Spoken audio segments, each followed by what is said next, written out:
நாம் பலசாலியா இருந்தால், நாம ராட்சதர்களை ஜெயிக்கிறவர்களா இருந்தால், நம்ம கூட இருக்கிறவங்களும் பலசாலிகளா இருப்பார்கள், அவர்களும் ராட்சதர்களை ஜெயிப்பார்.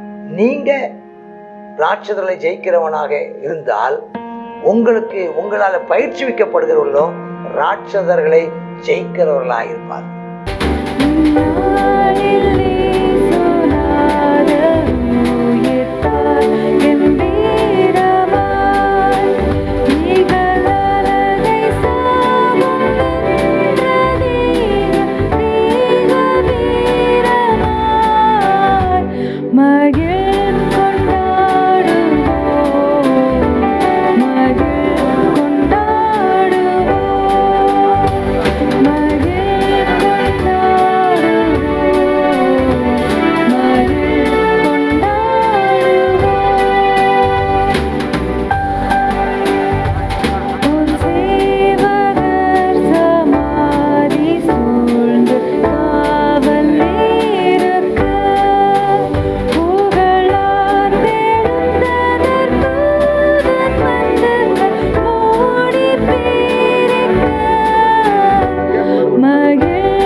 கர்த்தருடைய பரிசுத்த நாமத்திற்கு மகிமை உண்டாவதாக.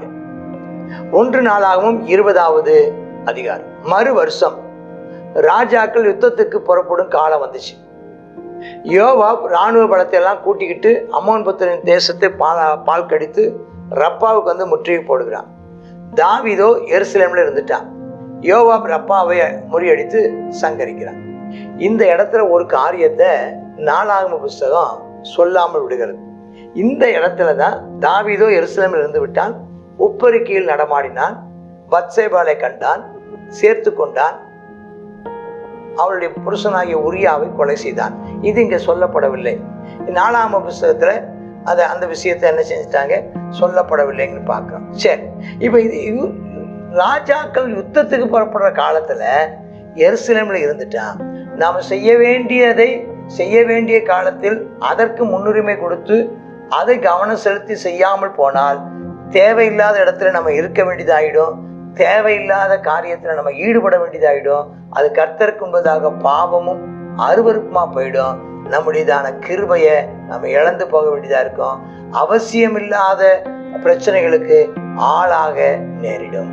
ஆகையினால் எந்தெந்த நேரத்துல என்னென்ன செய்யணுமோ, எந்தெந்த நேரத்துல எங்கே நாம இருக்கணுமோ, எந்தெந்த நேரத்துல எதிலே நாம கவனம் செலுத்தணுமோ அதை செய்வோம். அதை செய்ய தவறினால் நாம் அவசியமில்லாத காரியங்களை செய்து அவசியமில்லாத பிரச்சனைகளுக்கு ஆளாகி நாம் வேதனைப்பட வேண்டியதாகிடும். எச்சரிக்கையா இருப்போமாக. சரி, அந்த ராஜாவுடைய தலைமையில் இருந்த கிரீடத்தை கொண்டு வர்றாங்க. அதை கொண்டு வந்து தாவீதின் தலையில தலைன்னா மண்டையில வைக்கிறது, அது ரொம்ப வெயிட்டானது, தலைக்கு மேல அது தொங்க விட்டுருந்தாங்க. அதுக்கப்புறம் ஒரு 4 பெலிஸ்தருடையதான 4 ராட்சதர்கள் கொல்லப்படுறதை பார்க்கலாம். சில நேரங்களில் சொல்லுங்க, ஏன் தாவீது 5 கூழாங்கற்களை பொறுக்கினார்?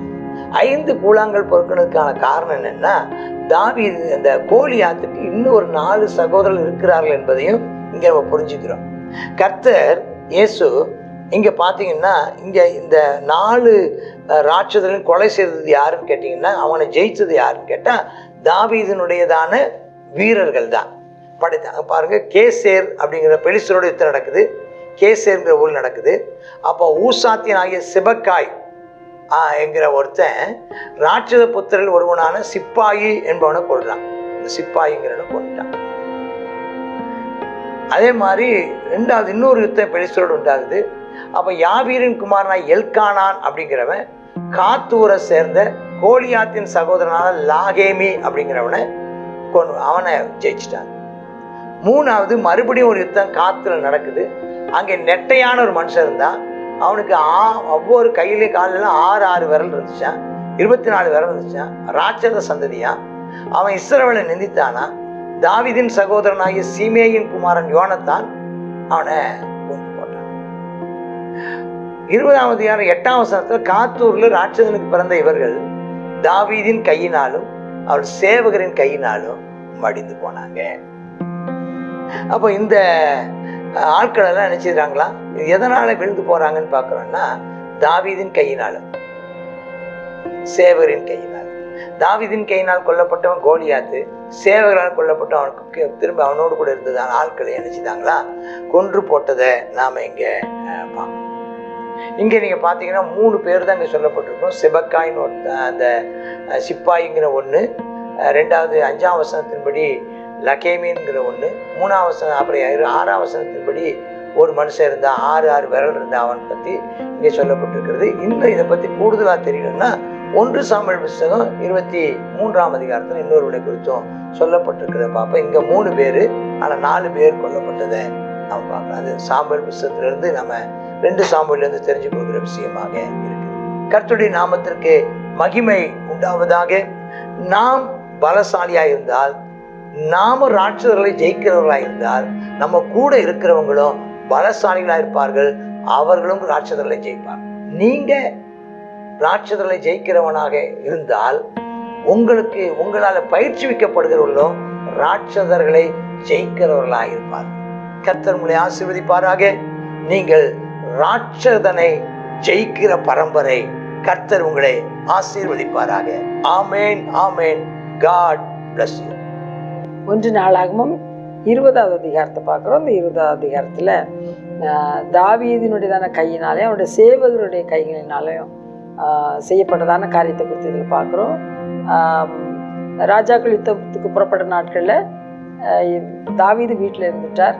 அந்த நாட்களில் யோவாப் என்ன செய்தான், அம்மோனிய ஜனங்களுக்கு விரோதமாக யுத்தம் பண்ணி கடைசியாக அந்த ரப்பாவை அழித்து போட்டு தாவீதை அழைத்து அந்த ராஜாவுடைய தலையில் இருக்கிற கிரீடத்தை எடுத்துக்கொள்ளும்படி செய்கிறார் என்று சொல்லி பார்க்கிறோம். இது ஒரு நல்ல ஒரு உதாரணம். தலைவரை கனப்படுத்துகிறதான காரியத்தை குறித்து நம்ம இந்த இடத்துல யோவாபுடையதான நல்ல ஒரு மதிப்புக்குரிய, யோவாபின் மதிப்பிற்குரியதான ஒரு தலைவன் தாவீதாக காணப்பட்டார் என்று சொல்லி பார்க்கிறோம்.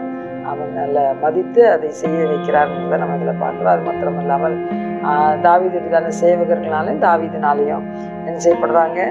ஆமாம், சிபக்காய், எல்கானான், யோனத்தான் ஆகியோர் என்ன செய்கிறாங்க? அந்த ராட்சதர்களை அழித்து போடுகிறார்கள் என்று சொல்லி பார்க்கிறோம்.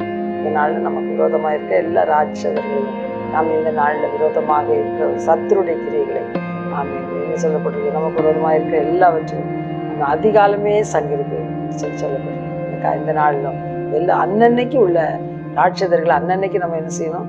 நம்ம அழித்து போட கர்த்தர் நமக்கு கிருபை தருவாராக. ஜெபிப்போமா? அப்பா, ஸ்தோத்திராண்டவரே, இந்த நாளிலும் கர்த்தாவே தாவீதுக்கு விரோதமாக ஆமெனப்பா எழும்பியதான அந்த அம்மோனியரை ஜெயித்ததான காரியத்தை குறித்து நாம் இதில் பார்க்குறோம் ஆண்டவரே. அது மாத்திரமல்லாமல் கர்த்தாவே அந்த எல்லா பெலிஸ்தருடையதான அந்த கர்த்தாவே ராட்சதர்களை அழித்த அந்த ஆமெனப்பா இவருடையதான சேவகர்கள், தாவீதினுடையதான சேவகர்களாலும் தாவீதாலும் எல்லா ராட்சதர்களும் அழிக்கப்பட்டது போல இந்த நாளுக்கு எங்களுக்கு விரோதமாக இருக்க வானமண்டலத்தினுடைய எல்லா பொல்லாத ஆவியின் சேனைகளையும் ஆமேன் ஏசப்பா ஸ்தோத்திரம், ஆமேனப்பா ஸ்தோத்திரம் ஸ்தோத்திரம், எல்லா சத்ருவையும் ஆமேன் நஸ்ரேனாக இயேசு எங்களுக்கு கொடுத்திருக்க அதிகாரத்தின்படி இந்த நாளில் நாங்கள் ஜெயித்து அப்பா ஜெயம் பெற கிருபை தாரும், அவைகளை தோற்கடிக்க கிருபை தாரும், அவைகளை ஆமேனப்பா அவருடைய செயல்கள் எல்லாவற்றையும் அழித்து போட எங்களுக்கு நீர் இன்னும் பலன் தாரும். கர்த்தாவே ஸ்தோத்திரம், நாங்கள் சபையாரா ஏகோபித்து எல்லாவற்றை துரத்தி அழித்து கர்த்தாவே உம்முடைய ராஜ்யத்தை இந்த பூமியில நிலைநாட்ட எங்களுக்கு கிருபை தாரும். உம்முடைய ராஜ்யம் வரும்படியாக, உம்முடைய கர்த்தாவே சித்தம் செய்யப்படும்படியாக கர்த்தாவே உம்மை மகிமைப்படுத்த எங்களுக்கு கிருபை தாரும். இயேசுவின் நாமத்தில் ஜெபிக்கிறோம் நல்ல பிதாவே, ஆமென்.